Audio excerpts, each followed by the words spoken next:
Hey kids, how you doing? Welcome to the second episode of Sports Frenzy 2.0, the podcast. I am the maestro, Kevin Crane. I am the conquistador, Dave Height.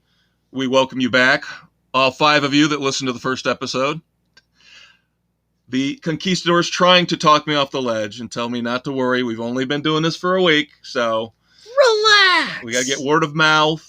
We got to get some promotions out there, Enough with the some negative buzz. waves, Moriarty. Buzz, man. We need some buzz. You will get buzz from us this week because we should be a little more polished, a little more organized, used now to the Anchor/Spotify interface. So we know what we're doing. We know how to put this wonderful train wreck together. So this week, we're taping on March the 17th, St. Paddy's Day. Glory be God. That's about the worst accent you're ever going to hear. That it is. Get me some haggis. Hey, that's not even. No. I know. I heard it earlier today. Somebody made that mistake. That's Scottish, right? Yes. Yes. Okay. The cow or the goat intestine, isn't Stomach. Okay. Great. Yummy. Just what I need to wash down with my beer, which I'm already going to have a lot of that tonight, I can tell. But this has been a super busy week for sports. We've got March Madness we're going to start off with. The brackets are out. The tournament. Get them ready. Get ready to get them busted, kids. Yeah. I always love how we get through the first 4 days and they like to talk about, there's still, ESPN will talk about, there's still 4,000 people who haven't had a bull crap. Maybe 2. Yeah, maybe. So we're going to start off with that. We'll get some, of course, NFL free agency to talk about in our second segment, which will not be fun because that means we have to talk about the Bears' new quarterback. Time to slit your wrist, Bears fans. And we got some baseball. Of course, our weekly NASCAR wrap-up. And at the end, in the third segment, we'll do our weekly moments of silence and our Red Foreman dumbasses of the week. Also, keep in mind that this second episode, we're going to try to expand our audience. So this will be going out, hopefully, to Apple, Google, and some other platforms. But since the first episode was a Spotify exclusive, we want to let you know, if you're on Spotify, you get a treat because we will be doing 2 episodes of Sports Frenzy for you every week. This one, the traditional one talking about sports, will drop on Thursday mornings. Every Thursday morning, you'll hear a new episode with us. But we'll also have the Sports Frenzy Weekend Edition. Entertainment, kids. Yeah, pop culture, movies, music reviews, TV, Netflix, Hulu stuff, whatever we feel like we want to talk about, and hopefully find some cool stuff to suggest that you partake in. But that will be a Spotify exclusive because we do want to throw some music in there. And the rules state that if there's music, it's got to be on Spotify only. So bear that in mind. March Madness. As I mentioned last week, there's 8 of us in our panel. We've been doing this now for years and years with these 8 people. Of course, if you want to go back to other permutations, we've been doing this for 30 years. But of course, the man sitting next to me has been with me for the entire trip. So I will let him start and let him give us his impressions on what he thinks is going to happen here. Not asking you to give away. I'm not asking you to give away your picks yet. Our picks aren't technically due till Friday morning. But just looking at the bracket, some of the teams that maybe didn't make it. I love it that this year we do not have Duke. Or Kentucky. Or Kentucky. The pompous Coach K is riding the bench at home. I absolutely love it. Yep, first time since 1976. Yeah. You have to go all the way back there to find a year where Duke and Kentucky both together missed the tournament. So that's... I'm not sad. It's you got some new blood in there. But it's been such a bizarre year with COVID and being stuck with playing within your conferences, and you really don't have a good feel for how you're going to match up in between. Yeah, So, and that jumped out at me too, because that's a little trick here. I'm used to when I look at the brackets, and yes, I'll admit ESPN always has a nice bracket, so I've got one of those sitting in front of me. You look at the win totals for these teams, and it jumps out that there's not a lot of 20-win teams, and I have to keep telling myself that's because these teams did not play full schedules. right. Like you said, they played all in conference. So when you see a lot of teams with 16, 17, 15 wins, They're beating up on each other. well, and also they didn't play They didn't 33, have 34 games. And you Now, some did. There were a few that did. Some did get them in. I don't know how, but Yeah, Drake played 29. I'm looking at that here real quick. It just popped into my head. yeah. Corner of my Abilene Christian played 27. Oklahoma State got 28 in. Yeah, but then you look at the opposite of the spectrum. St. Bonaventure only played 20 games. Clemson played 23. So there's a vast difference here. And again, this is, like Dave said, the COVID world we're living in. So, And of course, all the seedings go to the bigger conferences, of course, and they take out the rankings, the top 25 rankings from the end of the year. Wherever you're in there doesn't necessarily mean you're going to get a higher seed. correct. I've noticed year after year the committee likes to reward momentum. So if somebody comes in hot on a winning streak, And they plow through their conference championship. yeah, they're like you said, they're more than likely to get a much higher seed than they would have otherwise. But our number one seeds are Gonzaga, which is no surprise since they're 26-0, trying to match the Hoosiers from the 70s, the last team that ran the gauntlet without a loss. So, God, that team, I remember that team, Kent Benson, Scotty May, that even the fact I was just barely into my teens, I remember how great that team was. Yeah. Your other number one seeds are Michigan at 20-4, Illinois at 23-6, and Baylor at 22-2. Illinois playing with a major chip on their shoulder, thinking they should have won the Big Ten outright because they beat Michigan. Yep.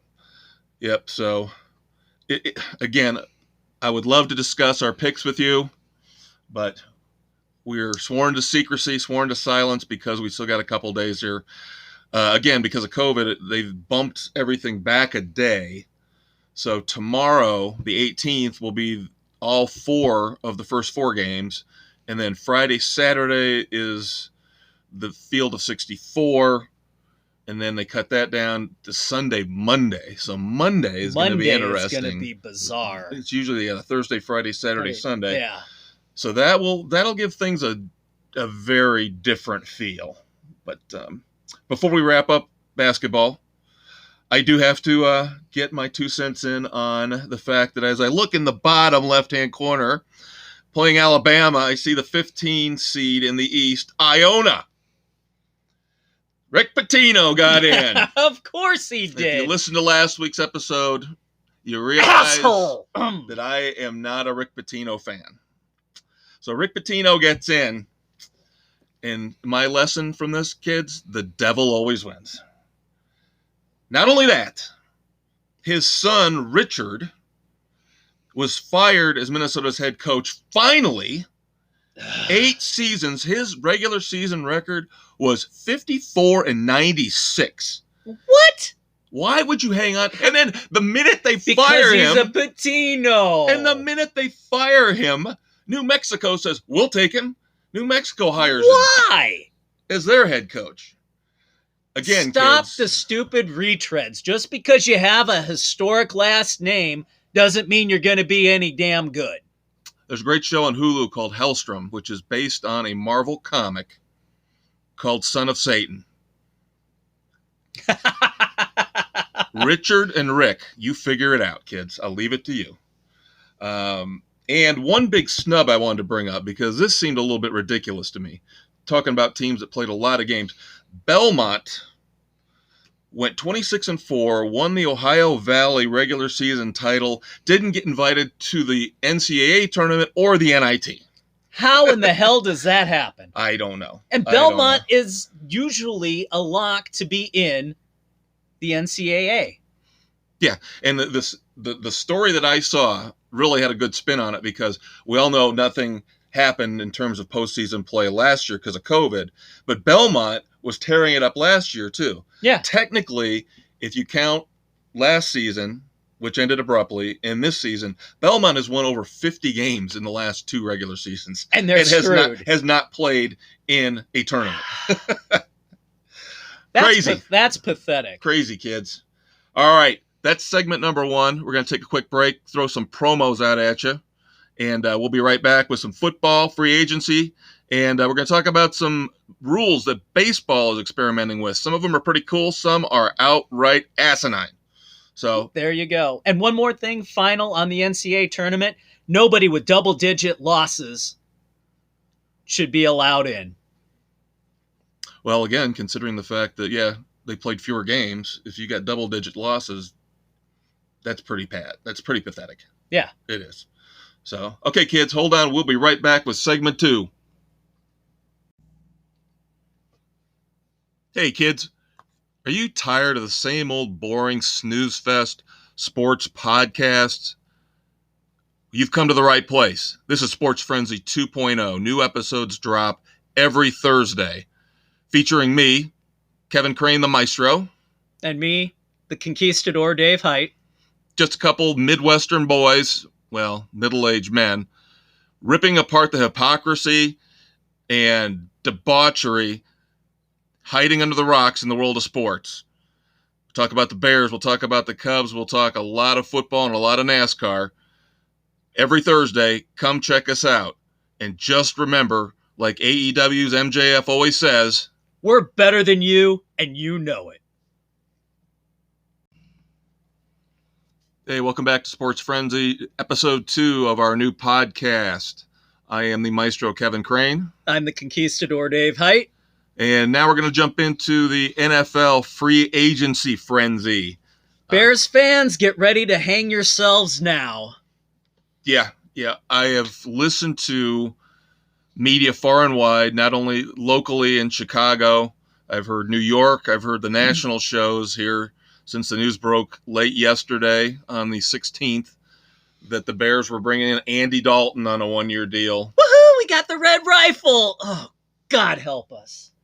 Everybody's making fun of us. Everybody. Any self-respecting Bears fan right now is probably halfway through a keg because that's how bad the news was when we heard it yesterday. There were 2 quarterbacks I did not want the Bears to even look at. 1, Marcus Mariota. 2, Andy Dalton. Yeah, it still boggles my mind the lack of good quarterback talent in the NFL. Some of the other signings, you were talking about the 2 you didn't want. I see your Dolphins because you also root for the Dolphins as I root for the Buccaneers. The Dolphins bring in Jacoby Brissett. And then the Texans bring in Tyrod Taylor. And it blows my mind that these guys are still getting jobs, let alone I think Tyrod Taylor's deal is $6 million plus incentives that can almost double it. Yeah, worth up to $12 million. Yeah. The money, Dalton getting $10 million, potentially up to 13. I can't understand it. Just like the NBA, which is still living off their last ESPN contract, and I think they got a rude awakening coming. But the NFL is just ignoring this COVID year where there weren't fans in the stands, and they're just waiting on their new TV deal, which is coming soon. And they think the salary cap's going to explode. Now everybody's spending mad money. It's getting stupid, the amount of money out there for sports players. Well, this shocked me. Bill Belichick went crazy. The Patriots went crazy. He never goes nuts in free agency. No, they bring back Cam Newton, and you kind of sit there and go, okay, he didn't really look good after the first month of the season. Some people think it's because he had the COVID fog. But I thought, okay, if that's the way he wants to go with quarterback. And then all of a sudden, the minute the legal tampering period hit on Sunday, like boom, boom, boom, boom, boom, boom, boom, boom, boom, boom, boom, boom. Domino, domino, Almost, domino. he spent almost $90 million on the two best tight ends on the market, Jonnu Smith and Hunter Henry, because he wants to go back to the days where he had Aaron Hernandez and Rob Gronkowski. He brought in Matthew Judon on the defensive side. He brought in Kendrick Bourne, wideout from the 49ers. He brought in, overpaid for Nelson Aguilar. I don't know what he thinks happened. Isn't Aguilar's career on the downslide, and he's getting how much money now? He couldn't catch a pass last year to save his life. Yeah. He got a 2-year deal. So, yeah, and speaking of crazy money, I know if you listened to last week's episode, I was a little flustered with the salary cap. I was trying to figure out the NFL salary cap. It gets weirder and weirder to me every year. And then, to validate my frustration, Taysom Hill gets a wonderful, wonderful contract from the Saints. Yeah, I read an article today that detailed how the Saints create fake contract after fake contract, playing with house money, deferring year after year after year, just to get under the cap. Well, when I heard each year, they're right up against it, and they have to keep playing musical contracts. Yeah, when I heard the news about Taysom Hill's deal, I almost had an aneurysm. I mean, literally blew a vein in the side of my head. It was reported as a 4-year, $140 million deal. Here's the catch, as Dave said. They're stretching these things out. They're finding loopholes. All 4 years of this extension are voidable. Yeah. So the only purpose it serves is to stretch out what money they do owe him over 4 years. Right. It's absolutely stupid. Yeah. And we're not gonna go through all the free agents. Just we're highlighting the teams and the signings that really stood out. We'll go back to the Bears here for a second. Cairo Santos, we actually had a decent run with a kicker. So what do? They lock him up. So Santos will be with us for a while. The Bears extend Mario Edwards Jr. Our former All-Pro offensive lineman, Kyle Long, decided to unretire, and he fell bass-ackwards into a great gig as he's going to Kansas City. Yeah, he's going to play like 4 or 5 games, and he's going to be injured on IR for the rest of the season. Oh, kids, you can't make this stuff up, I'm telling you. And here's a great capper for the Andy Dalton signing for you Bears fans. I'm sure you guys, most of you heard this by now, but when the signing of Dalton was announced, the Bears Super Bowl odds went from 40-1 to 50-1. They actually got worse. That's it? I thought it would have gone to 100-1 at that point. Oh, but he's got a great relationship with our offensive coordinator, Laser. They had some semblance of success in Cincinnati. Oh, boy. There's nothing to hang your hat on here, kids. This is not going to be fun for the Bears. This is, as you've told me, we're dealing with a lame duck GM, a lame duck head coach. Pace and Nagy are going to do whatever they can to screw over this organization, all because McCaskey didn't have the balls to fire them and Ted Phillips and remove himself from the equation and bring in somebody who knows what the hell they're doing in the realm of football. Moving away from free agency here, a couple other headlines in the world of the NFL. Of course, we mentioned the Saints earlier. Very bitter about the fact that the Bears couldn't get Jameis Winston. But the Saints are going to have their quarterback battle between Winston and Taysom Hill now that Drew Brees has officially retired. Yep. He's going to go to NBC. He's going to start out doing Notre Dame games, do some work on the Olympics. Thank God we don't have to listen to Dungy during those. Yeah, sometime we'll talk about my love for Tony Dungy. But just real quick, Dave, when you think of Drew Brees in terms of, it's inevitable, we're going to ask, where does he sit among the all-time greats? Do you put him top 5, top 10, He's a top 3? He's a top 10 quarterback. Okay. Because you have to take into account the eras these guys have played in. Right now, we are in the greatest passing era of all time. Yeah, and time and time again, I'll talk to people, and I'll mention that, as you probably do, Dan Marino is if not my number one, he's up in the top 2 or 3. Can you imagine what Dan Marino could do now? With the way the offenses are wide open. Yeah. Holy cow. 6,000, 6,500, 7,000 yards. Yeah, with that release of his and the touch he had on the deep passes. Yeah. I probably agree. I've never been enamored with Drew Brees, but I'd probably slot him in somewhere at the back of the top 10. Yeah. Now, we got to go from, feel-good story. Drew Brees was a good guy. He always did the right thing for New Orleans. Community. Yep, he always did great things. Awesome teammate. Now, unfortunately, we have to look at the ugly side of the NFL. A couple weeks ago, we know that Deshaun Watson wanted out of Houston, just like James Harden did. We'll talk about that sometime, how James Harden basically destroyed that franchise. I think right now the Rockets have lost 16 games in a row. Ouch. But Deshaun Watson, says he wants out. He wants to be traded.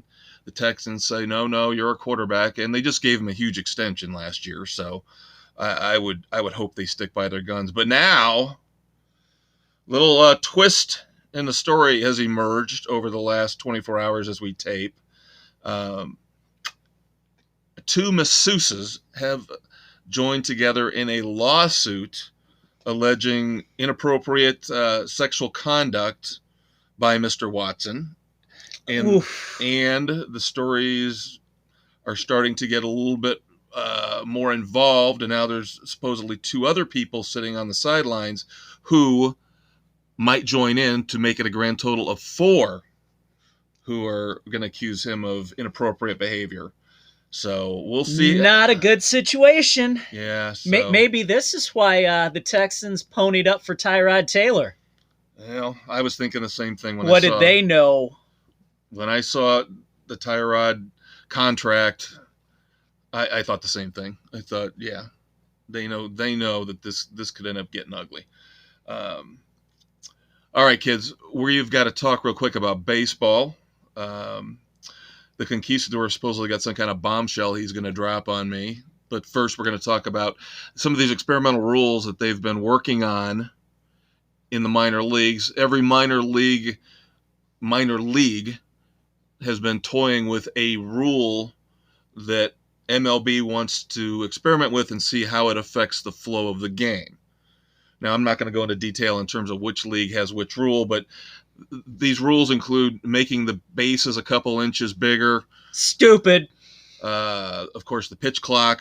I like the pitch clock. Some of these guys take too damn long on the mound.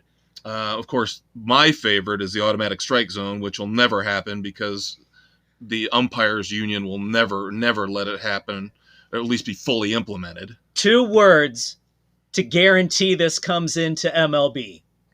Angel Hernandez. Everybody. Nobody likes Angel Hernandez. Nobody. He is the worst. Players, coaches, people in the media, everybody knows he is a disaster. Okay, there are 2 rules that they're using to help combat the prevalence of the shift.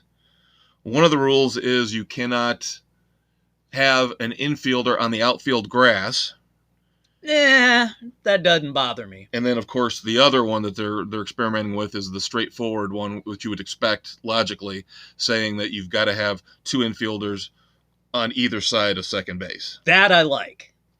And yeah, the shift is a tough topic for me, and we'll get into it in more detail later on at some other point. But in one sense, it's strategy, right?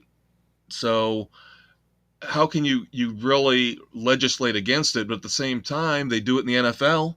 The NFL tells you how many men you have to have on the line of scrimmage. Exactly. How many guys you can have in motion. Yeah.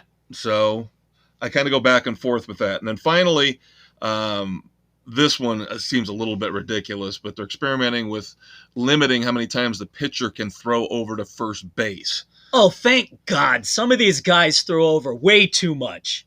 Well, now, I'm going to tell you what the experimental MLB rule is that they're using this year in the minors, but you came up with a great suggestion to kind of make it a little bit more palatable. Yeah. Right now, what they're saying is the pitcher can throw over twice to first base without a penalty. The third time he throws over, he needs to either pick the runner off or he gets called for a balk. That's too punitive. If you want to do this, the third one, if he doesn't pick him off, then it becomes a ball for the batter. See, I like that better. And if you throw over again and don't get him, it's another ball. And if you walk the guy, you walk the guy. So if you're going to be that damn preoccupied with the base runner, you're going to get penalized that way. But a balk is too much. Yep. Rob Manfred, are you listening? The Conquistador is doing your job for you. It's a no-brainer. All right, I got one more little baseball nugget here before Dave does something to ruin my life. This is kind of an NBA MLB hybrid. You son of a... Oh, is this what you were going to say? Yes. I've got it right here on my prep sheet. Damn it. See, you didn't do enough looking over my shoulder. Grr. Noted Yankees fan, my hero, LeBron James, is now a co-owner of the Fenway Sports Group, which has under its umbrella the Boston Red Sox, noted rivals of the Yankees. And, of course, now he's in NASCAR, too. He's joined Michael Jordan. Because, that's why he joined them, so he could get into NASCAR to join MJ. Yeah, because Roush Fenway Racing is under that umbrella of the Fenway Sports Group as well. I'm sorry. I did not know that was your bombshell. That was the bombshell. I was hoping to get that little... This is where you have to remember who you're dealing with. I am the maestro. I am the all-seeing, all-knowing Swami guru of sports. Whatever.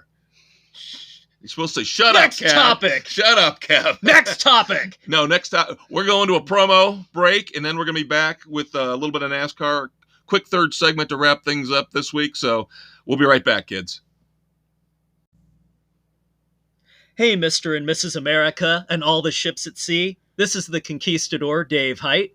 Along with the maestro, Kevin Crane. And welcome to Sports Frenzy 2.0, the podcast. We'll drop every Thursday morning, covering all sports, including our favorite teams, the Bears, White Sox, and Blackhawks. We'll take on the topics and give you our opinions, giving you the lowdown that the other pundits don't have the balls to say. So, in the immortal words of Stuart Smalley, we're good enough, we're smart enough, and gosh darn it, people like us. All right, kids, we're going to wrap up our episode here today. We've got NASCAR, which we're going to cover every week for you, all through the season. And then we're going to have our traditional segments, our moments of silence for the dearly departed in the sports world. And, of course, your favorite and mine, the Red Foreman Dumbasses of the Week. So let's get into NASCAR. The Phoenix race was last weekend.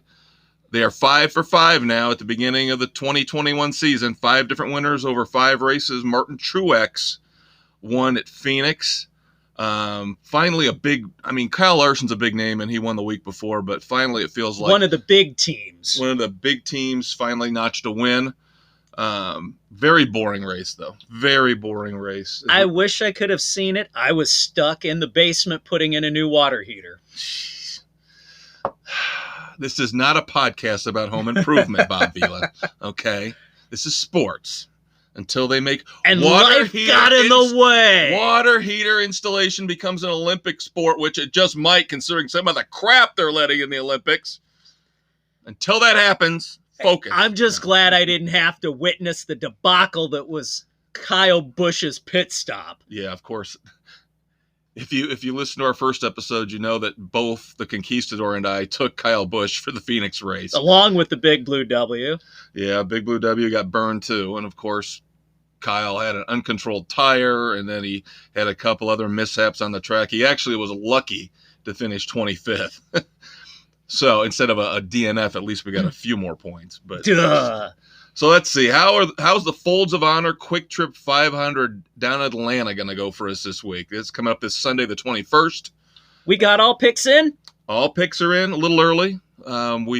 We tape our podcast a few hours before NASCAR picks are due, but we got them in early this week. So all right. We've got 3 Brad Keselowskis. That would be myself, Mrs. C, and Nick the Juggler. Yes, we all have wonderful nicknames. Deal with it. It's a tradition. I'm taking Kyle Larson. Fairly hot hand, like I said. He's on a roll. 1-2 weeks ago, and then had a really good race at Phoenix. Here's my complaint. I always complain about this. Nobody can give me a straightforward answer. Okay? It helped Kyle Larson. It helped Chase. These guys fail pre-race inspection twice. They get sent to the back of the field, yet every time somebody gets sent to the back of the field from one of the big teams, what happens? They are inevitably running the top 5 through the first third of the race. The better teams are always going to move up.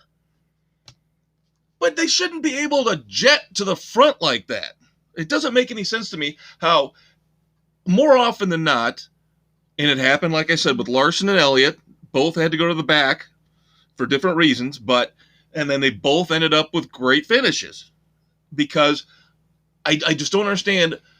You fail inspection, yet somehow you're able to, tweak the car, get the car running better where nobody else is allowed to work on their car?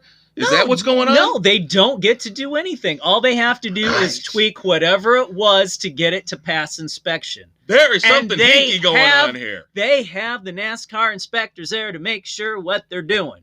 Yeah, whatever. I don't buy it. And I know they say if you're not cheating, you're not racing, but there's some cheating going on. Because I'm tired of this. You pick the pole sitter to win the race, and a guy comes from 38th and does better than he does. We all know that without any practice or qualifying, that all crap is all out the window. I'm not buying it. There's something hinky going on. Speaking of hinky, Doug's taking Joey Logano. No, nothing really wrong there. Hinky about Logano. He's just kind of a doofus. Sam is going with the clean bush. That would be Kurt. And then Bill and Aaron are taking Happy Harvick. Oh, so Bill is going to bring his disastrous pick down on Aaron this time. Yeah.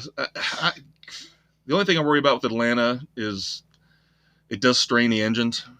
It does. They run a lot of RPMs down into the corners. You can see some engine failures here, and that always worries me. So it's possible. We'll see. As far as our competition goes and our standings, because we've now revised it to where you have to be in the top 10 in NASCAR's points in order to make our version of the chase or the playoffs. It's really not right good. Now there's only a couple of us that have a decent cushion. The rest of us are either in the negative or real close to fall into the negative. Yeah. So can't have any more of these Kyle Busch uncontrolled tire fiascos. No, we cannot. Hey, we've got some cool news coming out of NASCAR. Something old is going to be new again. They're looking at bringing Nashville Fairgrounds Speedway back onto the circuit. Another just over a half-mile track. Used to run up through 84. The Cup Series would run there. It's on the schedule for this year. No, that's Nashville Speedway, Super Speedway. So this is the Fairgrounds short track. So they're going to go from not having Nashville on the schedule at all to now possibly having 2 races? Possibly at their 1.3 mile speedway and then the short track. Okay, my bad. Speedway Motorsports, who owns Bristol, they're purchasing the fairgrounds and they're going to do all the upgrades.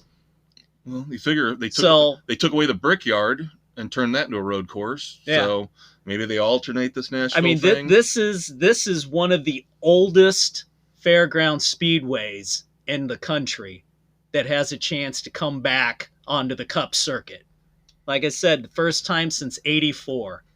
Well, I'm just glad that NASCAR over the last couple of years has been proactive, adding the road courses because people have been saying they think they need more road courses, getting rid of some of these cookie cutters. 2 races at the same cookie cutter track. They've gotten rid of most of that. So they're trying. Yeah. I've been looking at monitoring the TV ratings. TV ratings have been very, very up and down. Some races, they've been gangbusters, better than last year or the year before, and some they've been abysmally bad. So at least they're trying to make some adjustments and make it interesting. Yeah. So, all right, let's move on to our moments of silence.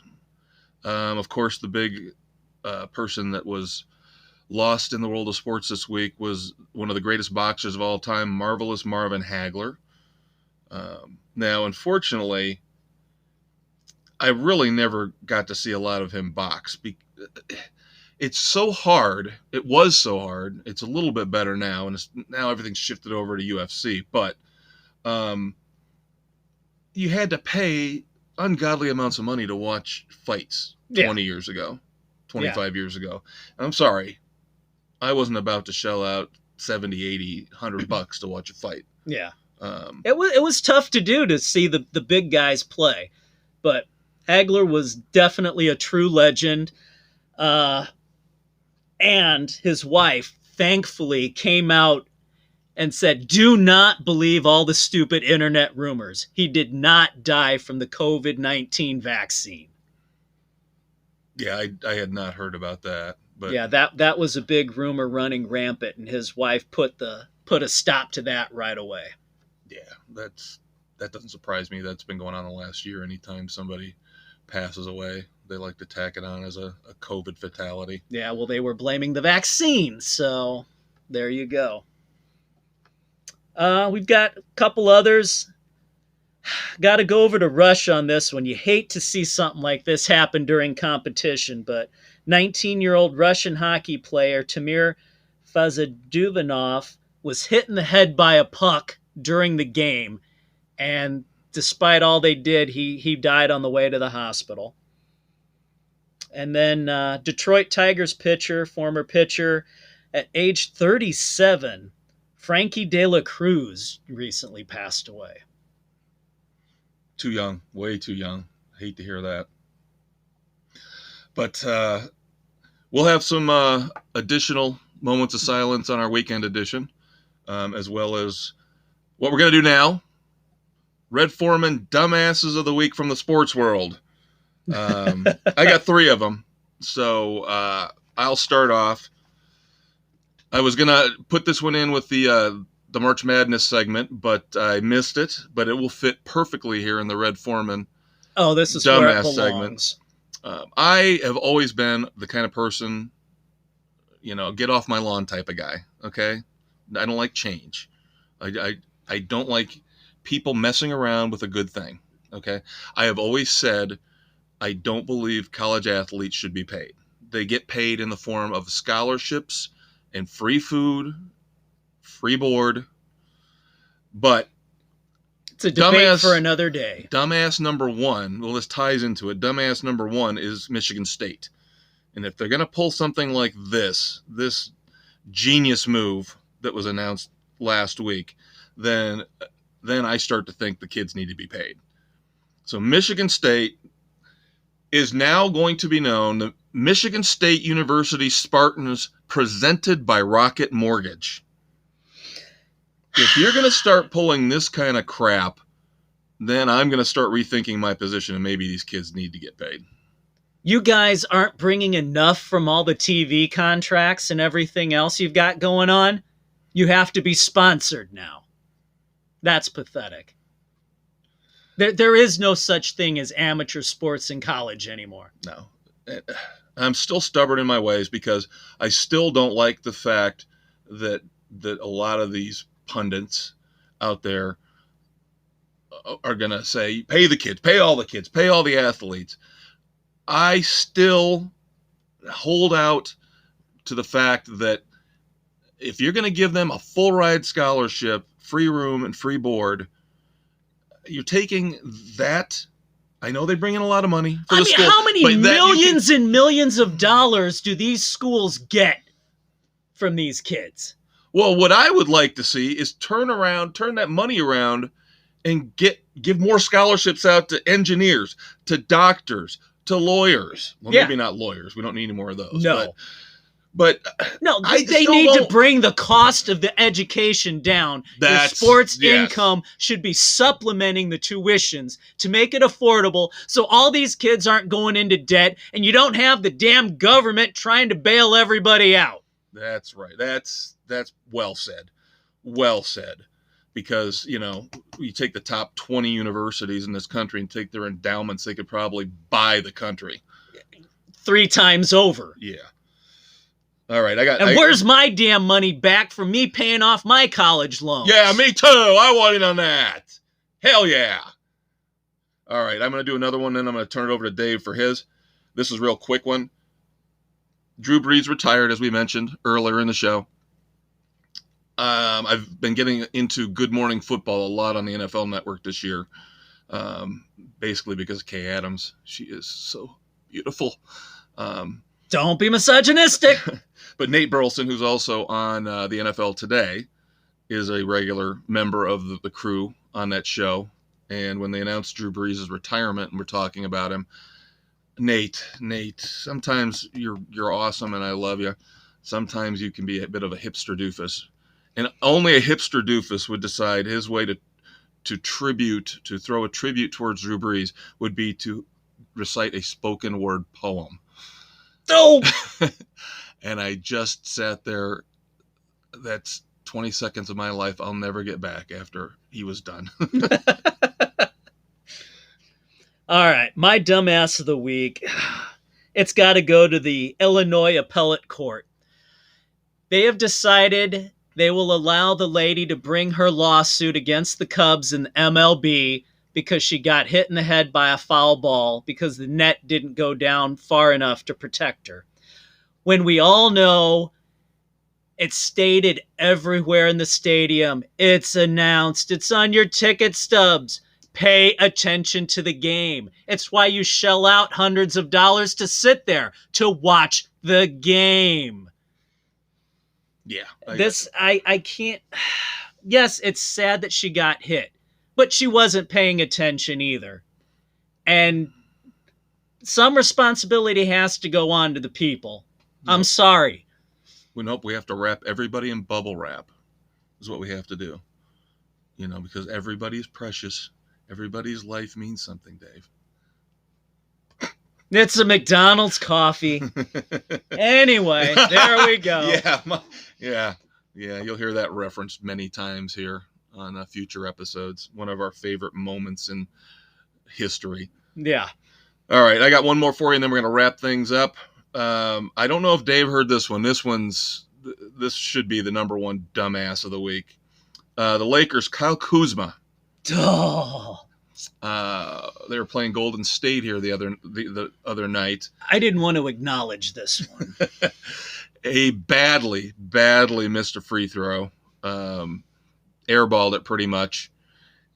Came out after the game and blamed the fact that he threw this monstrosity up and called it an attempt at a free throw. He blamed it on a fictitious earthquake. He gave him a soundbite that said, there was a 3.5 magnitude earthquake and it kind of shook me up, so that's why I missed the free throw. Problem was there was no freaking earthquake in San Francisco that night. Sorry, Kyle. That's about the lamest excuse ever. Okay? Shaq's free throws were closer than that one. And the dog ate your homework. All right, kids. Well, thank you very much for hanging out for episode 2 of Sports Frenzy, the podcast. We will be here again. Episodes dropping every Thursday. We hope you will sit here with us, listen to us, agree with us. And if you don't, you're just an idiot.